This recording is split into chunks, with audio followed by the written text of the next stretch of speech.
ഞാൻ അങ്ങനെ നോക്കുമ്പോൾ ഞാൻ അങ്ങനെ മെസ്സേജ് നോക്കുമ്പോൾ ഒരു 25,000 ക്രെഡിറ്റഡ് ആണ് കാണിക്കുന്നത്. ഇതിലൊരു 10,000 റുപ്പീസ് നേരെ അച്ഛനാണ് ഞാൻ ആദ്യമായിട്ട് കൊടുത്തത്. അതാണ് എൻ്റെ സാലറി കൊണ്ട് ഞാൻ ആദ്യം ചെയ്ത കാര്യം.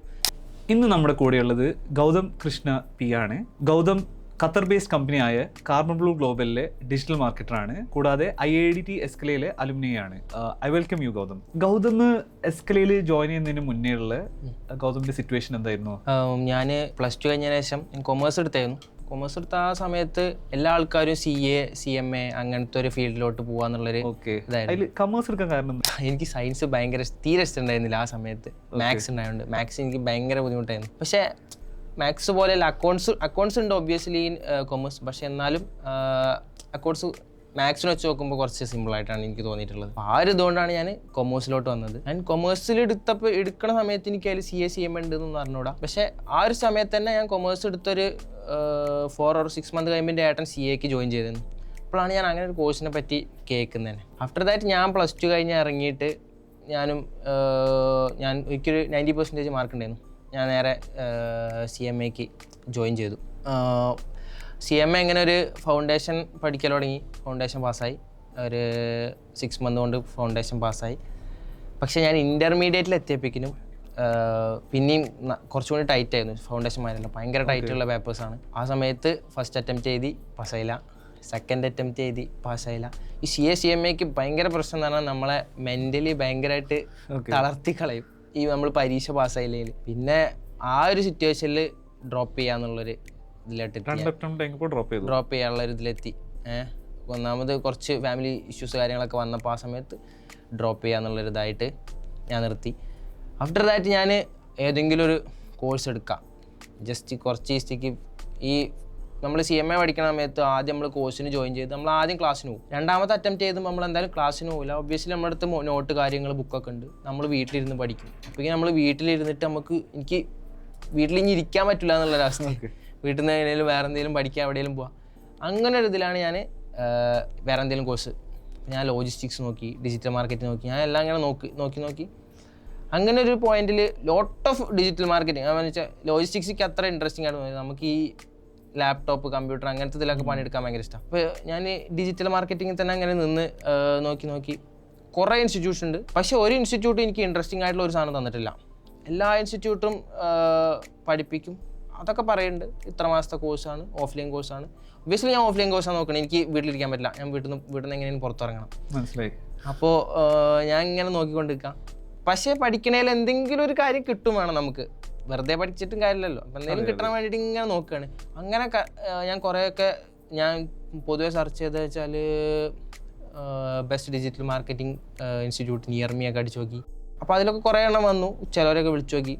അങ്ങനെ ഇൻസ്റ്റാഗ്രാമുകാർക്ക് ഇത് മനസ്സിലാവുമല്ലോ, നമ്മളിങ്ങനത്തെ സാധനം സെർച്ച് ചെയ്യുന്നത്. അങ്ങനെ എനിക്ക് IIDTൻ്റെ ഒരു ആഡ് പുൾ ചെയ്തു. ഓക്കെ, പക്ഷെ അത് നോക്ക് ചെയ്തു. ആ ആഡിൽ എനിക്ക് 25,000 സാലറി, അതും ഗ്യാരണ്ടി. അത് വേറെ ഒരിതും എനിക്ക് തന്നില്ല. സാലറി ഗ്യാരണ്ടീഡ് ആണെന്നാണ് നിങ്ങൾ ഓക്കെ അത് ആ ഒരു സാധനം വേറെ ഒരു ഇൻസ്റ്റിറ്റ്യൂട്ടിൽ ഞാൻ നോക്കിയപ്പോൾ ഞാൻ കണ്ടിട്ടില്ല. പോരാത്തതിന് എൻ്റെ വീട്ടിൽ നിന്ന് വെച്ചിട്ട് ഏറ്റവും അടുത്തുള്ളതിൽ ഇതേ ഉള്ളൂ. വീട് എവിടെയാണ്? നിലമ്പൂർ. അപ്പം മലപ്പുറം ഏരിയയിലൊക്കെ ഡിജിറ്റൽ മാർക്കറ്റിംഗ് പഠിപ്പിക്കുന്നിടത്തൊന്നും ഇങ്ങനെ ഒരു ഓഫർ ഇല്ല. പിന്നെ നമ്മൾ അടുത്ത് നോക്കുമ്പോൾ കാലിക്കറ്റ് അത് രാമനാട്ടുകര ഏരിയയിലാണ് നമുക്ക് നോക്കിയപ്പോൾ കിട്ടിയത്. അപ്പോൾ ഞാൻ പിന്നെ കോണ്ടാക്ട് ചെയ്ത് നോക്കാം, എന്തായാലും വിളിച്ചു നോക്കാം. ഞാൻ വിളിച്ചു നോക്കി. അപ്പോൾ കാര്യങ്ങളൊക്കെ ഇങ്ങനെ പറഞ്ഞു തന്നു. അപ്പോൾ പറഞ്ഞു ഗ്യാരണ്ടീഡ് ആണോ ചോദിച്ചു. നമുക്ക് അതാണല്ലോ അപ്പോൾ അത് വേണ്ട. ഓക്കെ, ഗ്യാരണ്ടീഡ് ആണ്, ഓഫ്ലൈൻ കോഴ്സാണ്. ഓക്കെ, നമ്മളെ പ്രയോറിറ്റി ചെക്ക് ലിസ്റ്റ് മാർക്കായി വരുന്നുണ്ട് എല്ലാം. ഓക്കെ, വീട്ടിൽ നിന്ന് പോകാൻ പറ്റും, കഴിയുമ്പോഴേക്കും നമുക്ക് പൈസ ഉണ്ടാക്കാനുള്ള ഒരു ഓപ്ഷൻ ഉണ്ട്. ഒക്കെ അങ്ങനെ ഓക്കെ ആയി വന്നു. അപ്പോൾ ഞാൻ ഫീസ് ചോദിച്ചപ്പോൾ ഫീസ് കാര്യങ്ങളൊക്കെ പറഞ്ഞു തന്നു. ഞാനൊന്ന് വീട്ടിൽ ചോദിച്ചിട്ട് പറയാമെന്നുള്ള രീതിയിൽ പറഞ്ഞു. ഞാൻ അന്ന് രാത്രി ഞാൻ അച്ഛനോട് പറഞ്ഞു ഇങ്ങനെ അതുവരെ ഞാൻ CMA ഡ്രോപ്പ് ചെയ്ത കാര്യം പറഞ്ഞിട്ടില്ല. ഞാൻ പിന്നെ CMA പഠിക്കാന്നുള്ളതാണ് ഇന്ന്. ഞാൻ അങ്ങനെ പറഞ്ഞു ഞാൻ CMA ഡ്രോപ്പ് ചെയ്യണം. അപ്പോൾ പറഞ്ഞു ആയിക്കോട്ടെ വെച്ചാൽ എന്നെ കൊണ്ട് ഇനിയിപ്പോൾ പറ്റൂല എന്നുണ്ടെങ്കിൽ നിർത്തിക്കോ, പ്രശ്നമല്ല, വേറെ എന്താ വെച്ചാൽ എടുക്കണ വെച്ചാൽ നോക്കിക്കോ. അപ്പോൾ ഞാൻ പറഞ്ഞു ഞാൻ അങ്ങനെ ഒരു ഇത് നോക്കി കണ്ടു വെച്ചിട്ടുണ്ട്. അവർക്ക് ഇതിനെപ്പറ്റി ഐഡിയ അല്ലോ, അവർക്ക് ഈ ഡിജിറ്റൽ മാർക്കറ്റിംഗ് ഒരു കുറച്ച് ന്യൂജനായിട്ടുള്ളൊരു സംഭവമാണിത്. അവർക്ക് ഇതിനെപ്പറ്റി അറിയില്ല. അപ്പോൾ ഏട്ടനോടൊക്കെ ചോദിച്ചു ഇതെന്താ സംഭവം എന്നൊക്കെ ചോദിച്ചു. അപ്പോൾ ഏട്ടനും കുറച്ചൊക്കെ അറിയുള്ളൂ. അപ്പോൾ അതൊക്കെ പറഞ്ഞു കൊടുത്തു. എന്നാൽ ഈ പോയോക്ക് എന്നോട് നേരിട്ട് പറഞ്ഞു, ഈ പോയോക്ക് ഇവിടെ വന്നിട്ട് ഇവിടുത്തെ അവസ്ഥയൊക്കെ നോക്കിയിട്ട് മതിയാകും. അങ്ങനെ ഞാൻ ഫസ്റ്റ് വന്നിട്ട് ചേരുന്നതിൽ ഒരു വർക്ക്ഷോപ്പിൽ അൻവർ സാറും ജുനൈദ് സാറും പാടുള്ള ഒരു വർക്ക്ഷോപ്പായിരുന്നു. ഒരു മറ്റേ ആമസോണിൻ്റെ പ്രോഡക്റ്റ് ഫൈൻഡ് ചെയ്യുന്നൊരു ഒരു വർക്ക്ഷോപ്പ്. അതിലിരുന്നു. അതിൽ ഏകദേശം ഒരു 10-20ഓളം ആൾക്കാരുണ്ടായിരുന്നു. അതിലിപ്പോൾ ഒപ്പമുള്ള റിൻഷാദ്, ഇപ്പോൾ നമ്മളെ ബാച്ചിലർ റിൻഷാദ് ഞാൻ ഒരേ ഇതിലായിരുന്നു. ഞങ്ങൾ ഇത്രയും ആൾക്കാർ അവിടെ ഇരുന്ന് കഴിഞ്ഞിട്ട് ഇൻ്റർവ്യൂ ഇത് ക്ലാസ്സൊക്കെ കഴിഞ്ഞു. നമ്മളെല്ലാവരും ഇൻട്രസ്റ്റഡ് ആയി. കുറേ ആൾക്കാർ കുറേ സംശയം ഡൗട്ട് കാര്യങ്ങൾ ചോദിച്ചു. ഞാൻ ഒരു ഡൗട്ടും ചോദിച്ചിട്ടില്ല അവിടെ. എനിക്ക് അന്ന് ഞാൻ ഇത്ര വർത്താനം പറയാൻ ഇത്ര ഇതുള്ള ആളായിരുന്നില്ല. ആഫ്റ്റർ ദാറ്റ് ഇവിടെ വന്നതിന് ശേഷമാണ് കമ്മ്യൂണിക്കേഷനൊക്കെ കുറച്ചെങ്കിലും ഒന്ന് റെഡി ആയത്. കുറച്ച് നമ്മളെ ആഡിൽ കാര്യങ്ങളൊക്കെ പ്രസൻറ്റ് ചെയ്ത് അങ്ങനെ റെഡി ആയതാണ്. അപ്പോൾ ആ സമയത്ത് റിൻഷാദൊക്കെ പിന്നെയും കുറച്ച് എന്തെങ്കിലുമൊക്കെ ചോദിച്ചിട്ടുണ്ട്. ഞാൻ അങ്ങനെയൊന്നും ചോദിച്ചില്ല. ആൻഡ് അത് കഴിഞ്ഞ് അന്ന് കുറേ ആൾക്കാർ ഇൻ്റർവ്യൂ ഇരിക്കണവർക്കൊക്കെ അന്ന് ഇരിക്കാമെന്ന് പറഞ്ഞിരുന്നു. അപ്പോൾ അന്ന് എനിക്ക് പറ്റില്ല. എനിക്ക് അന്ന് ലേറ്റായി. ഞാൻ വീട്ടിൽ പോകണ്ടായിരുന്നു. അപ്പോൾ വീട്ടിൽ പോയി വേറെ റീസൺ വരാമെന്ന് പറഞ്ഞു. അങ്ങനെ ഞാൻ വേറെ റീസൺ വന്നു. അന്ന് ഇൻ്റർവ്യൂ എടുത്തു. അപ്പോൾ ഫസ്റ്റ് ഇൻ്റർവ്യൂ കഴിഞ്ഞപ്പോൾ ഓക്കെ, പ്രശ്നമില്ല, ഓക്കെ, ഇംഗ്ലീഷ് കാര്യങ്ങളൊക്കെ ഓക്കെ, പ്രശ്നമൊന്നുമില്ലായിരുന്നു. സെക്കൻഡ് ഇൻ്റർവ്യൂ ജുനൈദ് സാറായിട്ട് സെക്കൻഡ് ഇൻ്റർവ്യൂ എടുത്തു. കുഴപ്പമില്ല, ഓക്കെയാണ്, അത്യാവശ്യം ഇതുണ്ടെന്ന് പറഞ്ഞു. എൻ്ററായി. അപ്പോൾ ഞങ്ങൾ അന്ന് ഇരുന്ന ആ വർക്ക്ഷോപ്പിൽ ഞാൻ റിൻഷാദ് മാത്രമേ കയറിയിട്ടുള്ളൂ എന്ന്. അതിൽ വേറെ ആരും, കുറേ ആൾക്കാർ ചിലപ്പോൾ ഇൻ്റർവ്യൂ ചെയ്യാതെ പോയവരുണ്ടായിരിക്കും, ചെയ്തിട്ടും കിട്ടാത്തവരും ഉണ്ട് അതിൽ. അങ്ങനെ ഉണ്ടായിരുന്നു. ബട്ട് അന്ന് ഞാൻ റിൻഷാദാണ് അങ്ങനെ ഇൻ്റർവ്യൂ കയറി. ആൻഡ് അത് കഴിഞ്ഞിട്ട് എനിക്കപ്പോഴും വീട്ടിൽ നിന്ന് ഇറങ്ങണം. അപ്പോഴും ക്ലാസ് തുടങ്ങിയിട്ടില്ല. ക്ലാസ് തുടങ്ങാൻ പിന്നെ ഒരു 2 ആഴ്ച കൂടി ഉണ്ട്. ആൻഡ് ആ 2 ആഴ്ചയും കൂടി ഞാൻ മാക്സിമം എങ്ങനെയൊക്കെ തള്ളി നീക്കി അതേപോലെ തള്ളി നീക്കി 2 ആഴ്ച കൊണ്ട് അങ്ങനെ IIDT കയറി. IIDT വന്നു. അപ്പോൾ നമുക്ക് ക്ലാസ് കാര്യങ്ങളൊക്കെ തുടങ്ങി. എല്ലാം ഭയങ്കര ഇൻട്രസ്റ്റിംഗ് ആയിരുന്നു. നമ്മൾ അപ്പം ഗൗതം ക്ലാസ്സിന് മുന്നേ ഒരു ധാരണ ഉണ്ടായിരുന്നല്ലോ ഡിജിറ്റൽ മാർക്കറ്റിംഗ് വെച്ചാൽ എന്താണ്? ക്ലാസ് തുടങ്ങിയപ്പോൾ ആ ധാരണ മാച്ച് ആയിരുന്നു അല്ലെങ്കിൽ വേറെ ഡിഫറെന്റ് ആയിട്ടാണ് തോന്നിയത്? ഞാൻ കരുതിയ മാതിരിയൊന്നുമല്ല. മെയിൻലി നമ്മൾ ചിന്തിക്കുക ഡിജിറ്റൽ മാർക്കറ്റിംഗ് പരസ്യം ഉണ്ടാക്കുക, ആ ഒരു സെറ്റപ്പ് ആയിരിക്കും നമ്മൾ ചിന്തിക്കുക. പരസ്യം നമ്മൾ പണ്ടൊക്കെ കുറേ ചില സിനിമയിലൊക്കെ കണ്ടിട്ടുണ്ട് പരസ്യം ഉണ്ടാക്കുന്ന ആൾക്കാർ. ഒരു വെറൈറ്റി ഒരു ജോബ് ഒരു ഇതാണ്. പക്ഷെ അതിൽ പണിയെടുക്കുമ്പോഴേ നമുക്ക് മനസ്സിലാവുള്ളൂ അത് കാണുന്ന മാതിരി നല്ലതാണ്. കുറച്ച് കോംപ്ലിക്കേറ്റഡ് ആണ്. അതിൽ കുറേ കാര്യങ്ങൾ നമ്മൾ ചിന്തിക്കാണ്ട് ഒക്കെ. ഓരോ കമ്പനിക്ക് ഓരോ റിക്വയർമെന്റ്സ് ആണ്.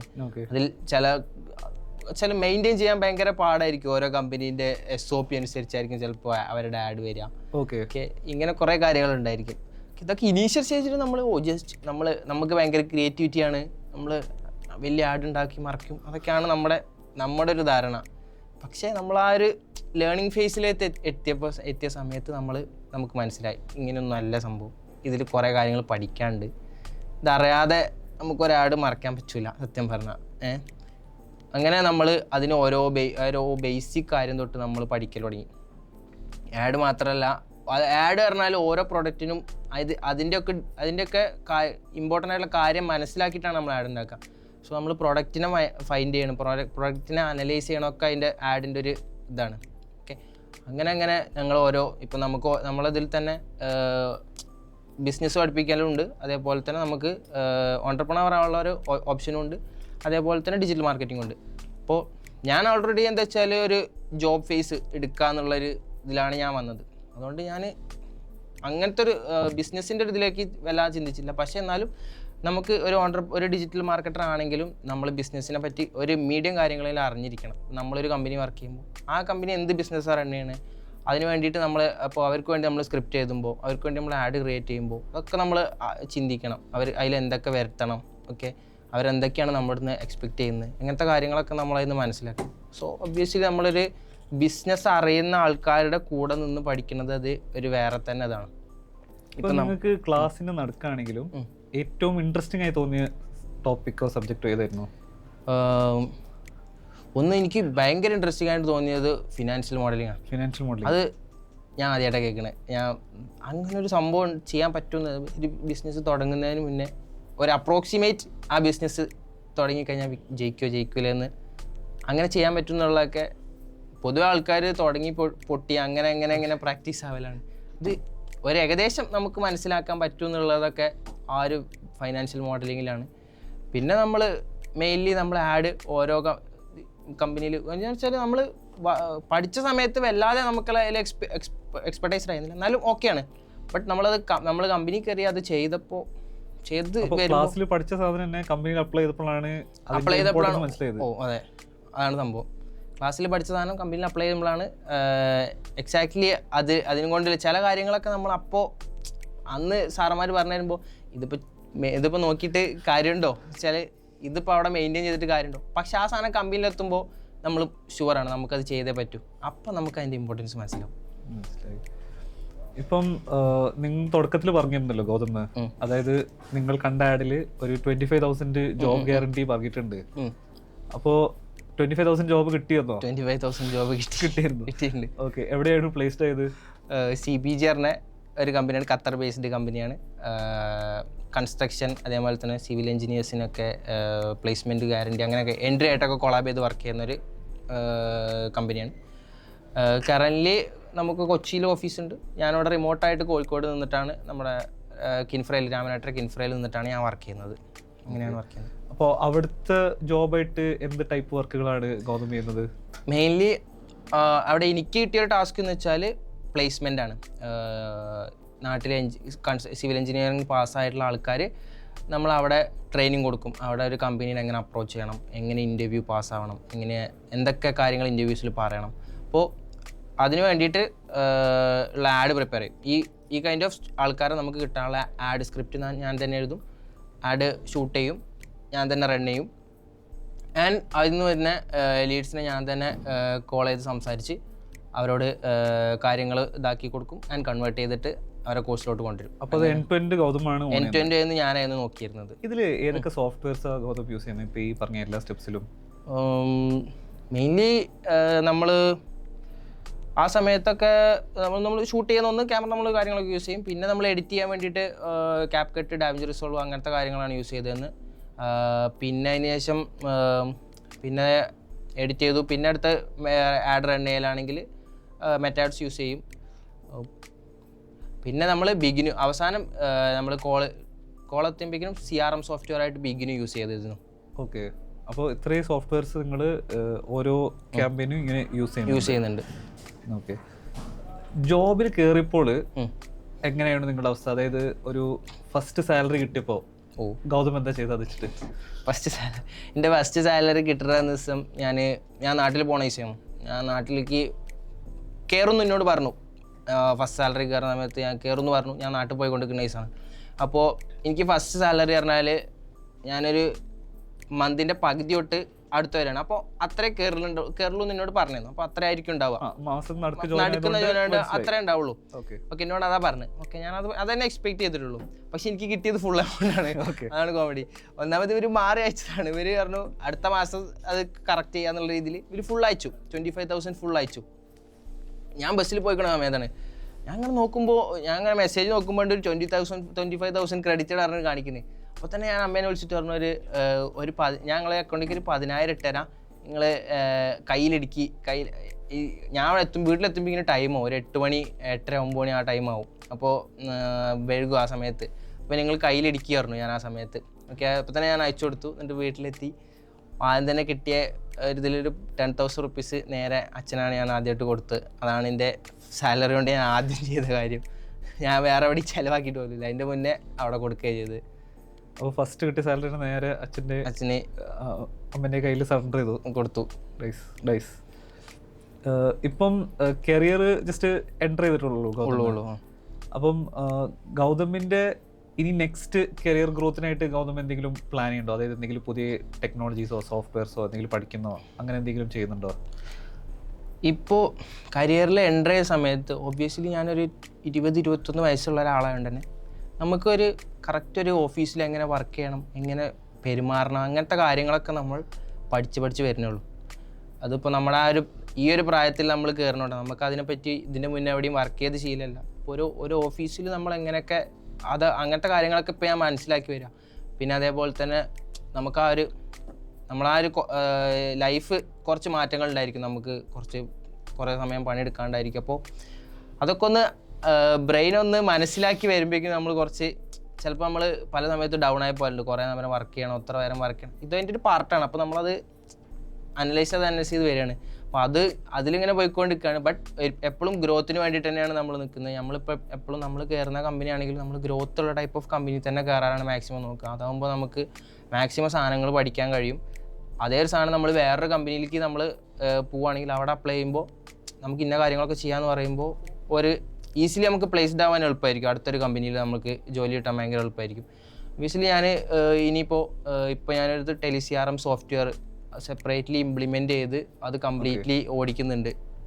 അപ്പോൾ ഇപ്പോൾ അതൊക്കെ അതൊന്നും എനിക്ക് അറിയുന്ന സാധനങ്ങളായിരുന്നില്ല. അത് ഞാൻ തന്നെ സെപ്പറേറ്റ്ലി ഇപ്പോൾ ഇരുന്ന് പഠിച്ച് ചെയ്യുന്ന കാര്യങ്ങളാണ്. ഗ്രോത്ത് നിർബന്ധമാണ് ഒരു കമ്പനി. ഏത് കമ്പനി നമ്മൾ ജോയിൻ ചെയ്യുകയാണെങ്കിലും ഗ്രോത്ത് ഉള്ള ടൈപ്പ് ഓഫ് കമ്പനി ജോയിൻ ചെയ്യുക. അത് നമ്മളെ ഗ്രോത്തിലേക്ക് കൊണ്ടുപോകും എപ്പോഴും. ഇപ്പം നിങ്ങളുടെ വരുന്ന ജൂനിയർ ബാച്ചസ് ഇല്ലേ, അതായത് ഇപ്പം എസ്കലില് ലേറ്റസ്റ്റ് ആയി ജോയിൻ ചെയ്ത ആൾക്കാരും ഇനി അതേപോലെ ഫ്യൂച്ചറിലും നമ്മൾ ജോയിൻ ചെയ്യണോ വിചാരിച്ച് പലരും ഈ പോഡ്കാസ്റ്റ് കാണുന്നുണ്ടാവും. അപ്പോൾ അവർക്ക് ഗൗതമിന് കൊടുക്കാനുള്ള ഒരു അഡ്വൈസ് എന്താണ്? നിങ്ങൾ ജോയിൻ ചെയ്യാം. ഇനീഷ്യലി ചിലപ്പോൾ നിങ്ങൾക്ക് പലതരത്തിൽ ഓഫ് ഡിമോട്ടിവേഷനും കാര്യങ്ങളൊക്കെ വരും.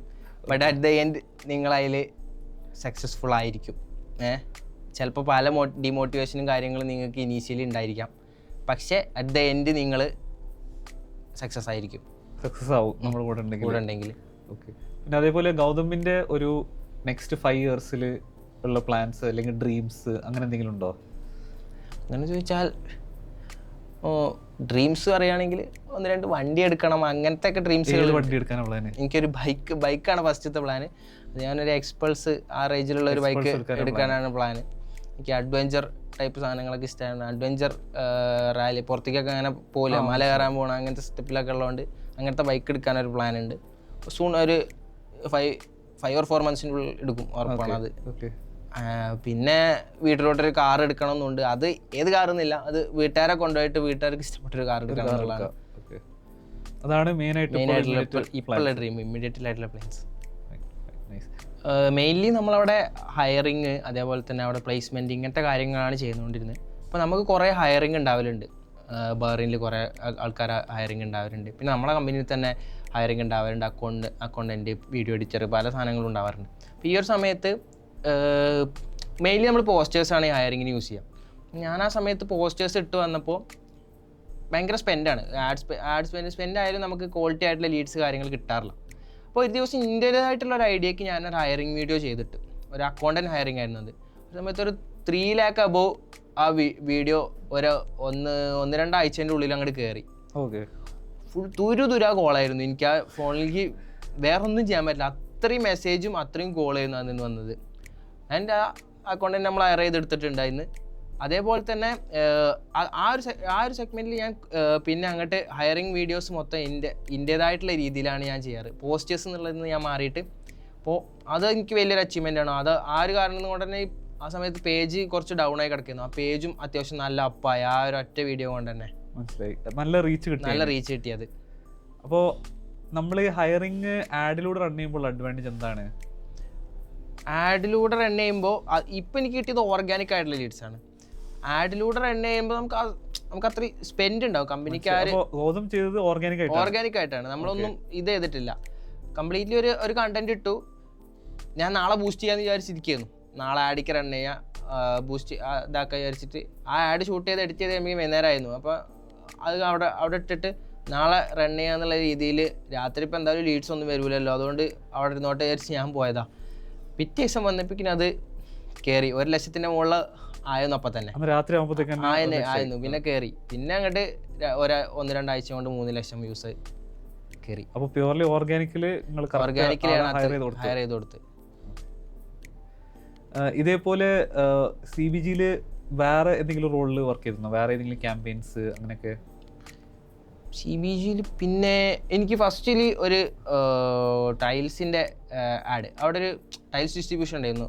ഇവർക്ക് തന്നെ CBG ആയിട്ട് കൊളാബ് ചെയ്ത് വർക്ക് ചെയ്യുന്നവരവർ. അപ്പോൾ ആ ഒരു ഇതിന് ഒരു അറബിക് ആഡ് ആയിരുന്നു. അപ്പോൾ ആ ഒരു അറബിക് ആഡ് ക്രിയേറ്റ് ചെയ്ത് കൊടുത്ത് അന്ന് ജസീം എന്ന് പറഞ്ഞ ഒരാളുണ്ട്, നമ്മളെ IDT പഠിച്ച. അപ്പോൾ അന്ന് സ്ക്രിപ്റ്റ് ഞാൻ എഴുതി കൊടുത്തു, അവൻ പറഞ്ഞ് അങ്ങനെയാണ് അത് ആ ഒരു ആഡ് പുറത്ത്. അപ്പോൾ അറബി ഭാഷ അറിയാതെ ഗൗതം ഒരു അറബിക് ആഡ് റൺ ചെയ്തു. ഓക്കെ. അത് ജസീമാണ് പറഞ്ഞത്. ജസീമിന് അറബി പറയാൻ നല്ല കഴിയും, മനസ്സിലാവും. ഓക്കെ. അപ്പോൾ നമ്മൾ ചാറ്റ് GPT യിലൊക്കെ നോക്കി സ്ക്രിപ്റ്റ് കറക്റ്റായിട്ട് എഴുതിയിട്ട് കൊടുത്തതാണ് സാധനം. ഓക്കെ. ഓനെ കൊണ്ട് പറയിപ്പിച്ചു. അങ്ങനെ അത് റണ്ണായി. അതിനെങ്ങനെ കൺവേർഷൻ ഉണ്ടായിരുന്നോ? അത് കുറച്ച് കാലം നമ്മൾ ചെയ്തിട്ടുള്ളൂ. അത് പിന്നെ ഓർക്ക് കൊടുത്തു. അത് ഓരാണ് പിന്നെ കൂടുതൽ കാലം ചെയ്തത്. നമ്മളായിട്ട് പിന്നെ ടച്ച് ഉണ്ടായിട്ടുണ്ടായിരുന്നില്ല അവരായിട്ട്. അപ്പോൾ ബേസിക്കലി ഡിജിറ്റൽ മാർക്കറ്റിങ്ങിന് ഭാഷ ബൗണ്ടറി ഇങ്ങനെ ഒന്നുമില്ല. എനിക്ക് ഭാഷ അറിയണമെന്നില്ല, ആ നാട് അറിയണമെന്നില്ല, ഒന്നും അറിയണമെന്നില്ല. ഇവിടുന്ന് ആഡ് സെറ്റ് ചെയ്ത് നമുക്ക് സെല് ചെയ്യാൻ പറ്റും. എന്തായാലും ഗൗതമിനോട് ഇങ്ങനെ സംസാരിച്ചതിൽ സന്തോഷം. നിങ്ങൾക്ക് ഈ പോഡ്കാസ്റ്റ് യൂസ്ഫുൾ ആയി തോന്നിയിട്ടുണ്ടെങ്കിൽ ലൈക്ക് ചെയ്യുക, ഷെയർ ചെയ്യുക, സബ്സ്ക്രൈബ് ചെയ്യുക. അതേപോലെ ഗൗതമിനോട് നിങ്ങൾക്ക് എന്ത് ചോദ്യങ്ങൾ ചോദിക്കണമെങ്കിലും കമൻസിൽ ചോദിച്ചോളൂ. Thank you.